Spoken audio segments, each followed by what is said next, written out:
अस्सलाम वालेकुम स्टूडेंट्स। तो स्टूडेंट्स आज हम सेकेंड ईयर का chapter number 17 coordination and control start करेंगे। तो लेक्चर नंबर 1 है हमारा। तो इसमें कोऑर्डिनेशन एंड कंट्रोल क्या है। तो सबसे पहले चैप्टर स्टार्ट करने से पहले हमें एक जो वर्ड जो है उसे समझने की ज़रूरत है। तो पहला जो वर्ड है हमारा वो कौन सा है, कोऑर्डिनेशन। कोऑर्डिनेशंस का जो मतलब है उसे हम क्या कहते हैं, वर्क टू गैदर। के कोऑर्डिनेशंस एक ऐसा वर्क है जिसके अंदर बहुत सारी चीज़ें मिलकर काम करती हैं। कोई भी आप बॉडी का पार्ट ले लें या कोई भी आप डेली बेसिस की एक्टिविटी ले लें, तो उसमें क्या होता है कि आप सब चीज़ें, बॉडी के तमाम ऑर्गन्स जो हैं उसके अंदर शामिल होकर वर्क करते हैं। तो फॉर एग्जांपल जैसा कि आप देखते हैं कि अगर कोई बॉल फेंकता है कोई, तो एक हाथ से कोई भी एक इंसान जो बॉल फेंकेगा, उसको बॉल को पकड़ने के लिए क्या होगा, आप भागेंगे। तो भागने में क्या होगा कि आपके पैर इन्वॉल्व होंगे।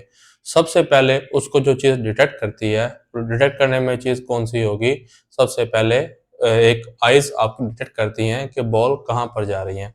फिर आपने झुकने के लिए क्या करते हैं, इसी तरह अपने हाथ का इस्तेमाल करते हैं। आपके हाथ को जो झुकने में मदद देता है वो आप क्या है, आपके वर्टिब्रल कॉलम। और पकड़ने में है कौन देगा, जब सेंटर आपका कोऑर्डिनेशंस आपको बताएगा कि किस तरह आपने इसको रिस्पॉन्ड करके बॉल को कैच कर लेना है। तो कोऑर्डिनेशंस कहते हैं ऐसा काम जिसके अंदर तमाम सारा काम जो है वो मिलकर हो, तो उसे आप नाम देते हैं किस चीज़ का, कोऑर्डिनेशंस का। तो इधर कोऑर्डिनेशंस के ना कुछ कंपोनेंट्स हैं जिनसे मिलकर एक कोऑर्डिनेशन जो है वो कंप्लीट होता है। तो पहला जो कोऑर्डिनेशन है उसमें आता है स्टिमुलाई। स्टिमुलाई एक किसी भी आपसे को पूछ लेता है कि what are the components of the coordination. तो कोऑर्डिनेशंस के कंपोनेंट जो हैं वो 5 हैं। तो पहला जो कोऑर्डिनेशन जो कंपोनेंट है वो कौन सा होगा, स्टिमुलाई। सेकंड कौन सा होता है, इफेक्टर। थर्ड कौन सा होता है, कोऑर्डिनेटर्स या कोऑर्डिनेशन सेंटर। चौथा कौन सा होगा, इफेक्टर। पांचवा कौन सा होगा, रिस्पॉन्स। जो किसी भी स्टिमुलाई के अगेंस्ट वर्क किया जाएगा उसे आप कहते हैं क्या, रिस्पॉन्स कहते हैं। तो इसमें तो हमारे पास जो पहली जो चीज जो है, जो पहला जो वर्ड है स्टिमुलाई है। तो स्टिमुलाई में क्या होगा कि stimuli it's may be a external, it's may be a internal. तो स्टिमुलाई जो है वो आपके पास दो तरह का हो सकता है। एक को अपनाते हैं चेंज, असल में स्टिमुलाई हम कहते हैं चेंज इन एनवायरनमेंट।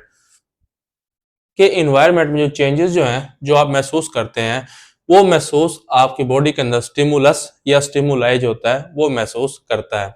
अब वो कहता है कि it's may be a external या it's may be a internal. कहता हो सकता है कि ये स्टिमुलाई, अगर एक्सटर्नल की बात करेंगे तो इसमें आप बात लिख सकते हैं कि आउटसाइड ऑफ बॉडी या outside side of the cell. इसी तरह आप जब इंटरनल की बात करेंगे तो आप कह सकते हैं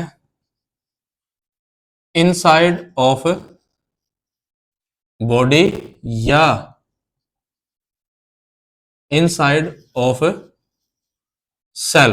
के एक्सटर्नल और इंटरनल जो चीजें आप महसूस करते हैं, सूरज की तपिश, कोई दबाव, किसी ने अगर आपको हिट किया है, वो किसी चीज़ की स्मेल, तो ये जो चीज़ें जो हैं ये चेंज इन एनवायरनमेंट है जो आपकी बॉडी स्टिमुलाई जो है, स्टिमुलस जो होता है वो उन्हें डिटेक्ट करता है। तो स्टिमुलस के अंदर कुछ चीज़ें डिटेक्टेबल होती हैं और कुछ चीज़ें डिटेक्टेबल नहीं होती। तो जो चीज़ें डिटेक्टेबल हैं वो आता है टच। अगर कोई भी आपको टच करता है तो आप क्या होगा, महसूस कर सकते हैं, दिस इज अ डिटेक्टेबल। दूसरा क्या होगा, स्मेल। अगर आप कहीं पर बैठे हुए हैं, किसी ने को परफ्यूम लगाया है, आपकी आईज क्लोज है, आपकी आंखें बंद है, लेकिन जैसे ही कमरे में वो एंटर हुआ, आपके स्टिमुलस ने रिस्पॉन्ड किया कि कोई स्मेल है, एनवायरनमेंट में चेंजेस हुई हैं, तो इसमें क्या होगा, ये डिटेक्टेबल है। फिर क्या जाता है, टेम्परेचर, हॉट एंड कोल्ड। आपकी बॉडी महसूस कर सकती है कि आज गर्मी है, आज सर्दी है, आज टेम्परेचर नॉर्मल है, आज टेम्परेचर कैसा है। तो ये चीजें सारी क्या कर सकती हैं, डिटेक्ट कर सकती हैं। लाइट इंटेंसिटी, आज धूप की तपिश तेज है, आज धूप की तपिश क्या है, कम है, या आज धूप है या आज धूप नहीं है, ये सब चीजें कौन करता है, स्टिमुलस करता है। आखिर में क्या आता है, प्रेशर, कि आज हवा का प्रेशर कितना है, हवा नहीं है, किस तरह, ये तमाम जो चीजें जो हैं इनको डिटेक्ट किया जा सकता है। तो सेकंड जो आता है आपके पास, तो नॉन डिटेक्टेबल, जिनको आपकी बॉडी डिटेक्ट नहीं कर सकती, तो उसके अंदर सबसे जो मेन जो काम आता है वो आता है रेडिएशंस का। रेडिएशंस जो होंगी वो एक्स रेस या वो होती हैं गैमा रेस, कि जिनको आपकी बॉडी महसूस भी नहीं कर पाती। जब आप किसी भी डॉक्टर्स के पास जाते हैं या आप अपना एक्सरे वगैरह करवाते हैं, तो आप उसमें देखते हैं कि आपका महसूस हुआ भी नहीं, और आपकी बॉडी का सीने का, हड्डी का कोई भी जो अल्ट्रासाउंड, जो एक्सरे जो होता है वो हो जाता है। उसमें रेस क्या होती हैं, आपकी बॉडी को हिट करके वापस आ जाती हैं, लेकिन आपको वो चीज़ महसूस नहीं होती। तो वो चीज़ें जो हैं, जो आपकी बॉडी डिटेक्ट नहीं कर सकती, वो भी स्टिमुलस का ही पार्ट होते हैं। इसके बाद सेकंड ऑप्शन जो आपके पास आता है, कंपोनेंट जो आता है, उसे हम कहते हैं इफेक्टर।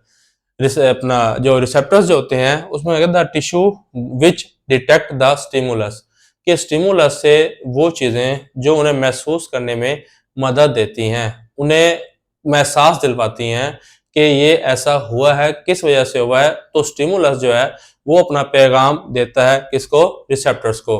तो आपके बॉडी के अंदर अल्लाह ताला ने कुदरती तौर पर हिस्सी अज़ा रखे हैं जो उन चीज़ों को महसूस कर सकते हैं। तो उसमें जो पहला जो अज़ा आएगा उसे आप नाम दे सकते हैं एयर,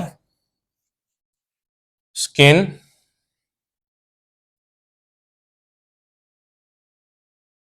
टंग, एयर, स्किन, टंग, ये वो अज़ा हैं जिनको आपकी बॉडी महसूस करने के काम आती है। और जो चीज़ें हमने यहाँ पे एक पॉइंट पढ़ा था, स्मेल, स्मेल को महसूस करने के लिए जो अज़ा जो होते हैं उसे हम कहते हैं क्या, नोज, नाक कहते हैं। भाई ये वो चीज़ें हैं बेटा जो कि उन रिस्पॉन्स को, उन चीज़ों को महसूस कर सकती हैं। तो उसमें एयर जो होता है वो किसी भी साउंड वेव्स जो होती हैं, जो आप आवाज़ वगैरह बोलते हैं, कुछ भी हैं, आप सुन सकते हैं। तो इट्स मीन्स कि आप उस स्टिमुलाई, उस इन्वायरमेंट में, उससे आपके जो एयर जो होते हैं वो रिस्पॉन्ड कर रहे होते हैं। आप कह सकते हैं कि एयर जो होता है वो डिटेक्ट करता है साउंड को, स्किन जो है वो डिटेक्ट करती है किसको, पेन को, जो टंग जो है वो डिटेक्ट करती है टेस्ट को, नोज डिटेक्ट करता है किस चीज़ को, स्मेल को, खुशबू को, कि कौन सा परफ्यूम किसने लगाया। इन तमाम चीज़ों को डिटेक्ट करने के लिए, इन तमाम चीज़ों को जो चीज़ें डिटेक्ट कर रही हैं स्टिमुलाई, लेकिन आखिरकार इन सब चीज़ों को जो चीज़ लेकर जाती है उसका नाम क्या आएगा, वो आती है सेंसरी नर्व्स। कौन सी आती है बेटा, सेंसरी। सेंसरी नर्व्स वो होती हैं जो पैगामात इफेक्टर से, रिसेप्टर से लेकर जाती हैं किसके पास, कोऑर्डिनेशन सेंटर्स के पास।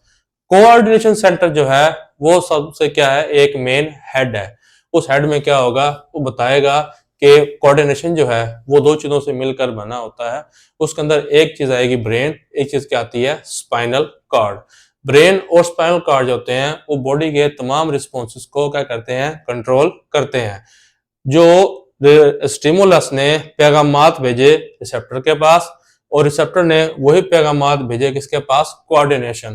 तो हम कह सकते हैं इट रिसीव द इंफॉर्मेशन, कि ये इंफॉर्मेशन को रिसीव करता है और फिर ये प्रोसेस करता है। जब ये प्रोसेस करेगा तो उससे जो चीज अमल में आती है उसे आप नाम कह सकते हैं इफेक्टर्स को, या आप उसे नाम देते हैं किस चीज का, रिस्पॉन्स का। ये दो चीजें हैं जो उन्हें रिस्पॉन्स, आखिर जो एक्शन जो होगा उस एक्शन को हम कह सकते हैं वो चीज क्या है, उसका रिस्पॉन्स है। कहता कोऑर्डिनेशन जो होगा वो कंट्रोल ऑल एक्टिविटीज, कोऑर्डिनेशन आपकी बॉडी की तमाम एक्टिविटीज होती हैं उन्हें कंट्रोल करता है। तो जो चीजें रिसेप्टर से उसे मौसूल होती हैं वो क्या होगा, कोऑर्डिनेशन सेंटर कोऑर्डिनेशन सेंटर जो होगा वो क्या करता है, जो रिस्पॉन्स शो कराएगा उस सब नाम देते हैं इफेक्टर का। इफेक्टर के अंदर जो कोऑर्डिनेशन से आपकी बॉडी के जो चेंजेस हो रही हैं उन्हें उसको ऊपर एक्शन करके उन्हें कंट्रोल करना है। तो हमने लिखा भी हुआ है रिस्पॉन्स अगेंस्ट द स्टिमुलाई, कि स्टिमुलाई ने जो रिस्पॉन्स दिया उसे आप जो डिटेक्ट कर रहे हैं वो क्या है, आपका इफेक्टर है। तो उस इफेक्टर के अंदर मिसाल भी दी है आपकी बॉडी के अंदर मसल्स या ग्लैंड्स। अगर हम ग्लैंड्स की बात करें तो आपकी बॉडी के अंदर एक ग्लैंड्स आ जाता है, कौन सा, पिनक्रियास। पिनक्रियास का काम होता है बॉडी के अंदर ग्लूकोज लेवल को कंट्रोल करना। जब ग्लूकोज लेवल एक हाइट से एक वैल्यू से बढ़ना शुरू होता है तो फौरन से क्या होगा, कोऑर्डिनेशन इफेक्टर्स को कहेगा कि बॉडी के अंदर इंसुलिन प्रोड्यूस करना शुरू करो। जब ग्लूकोज बढ़ेगा तो फौरन से बॉडी के अंदर इंसुलिन पैदा होना बनना शुरू हो जाएगी। उससे क्या होगा, ग्लूकोज का जो लेवल होगा वो वापस अपनी जगह के ऊपर आ जाएगा। इसी तरह अगर हम मसल्स की हम बात करें तो कोई चीज अगर आपको टिच करती है, कोई पिंच करती है या कुछ चीज आपको महसूस होती है नुकसानदेह है, तो फौरन से बॉडी के जो मसल्स जो होते हैं वो उन्हें वापस अपना हाथ पीछे खींचने को मजबूर करते हैं। बॉडी के अज़ा जो मूवमेंट करते हैं हमेशा इसमें क्या होगा कि इनमें मसल्स होते हैं जो मूवमेंट करवाने के जिम्मेदार होते हैं। जिन चीजों के अंदर मसल्स नहीं होते, बॉडी की जो वो मसल जो बोन्स होती हैं वो मूव नहीं कर सकती।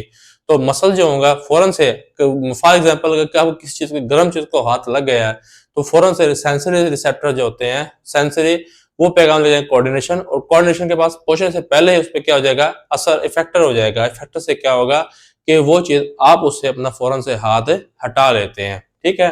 इसके अलावा जो आखिरी जो चीज आती है कहते हैं work done against the stimulus, कि स्टिमुल जो आखिरी जो बॉडी का जो रिस्पॉन्स शो हो रहा है वो चीज किससे आती है, वो आपकी आती है रिस्पॉन्स से।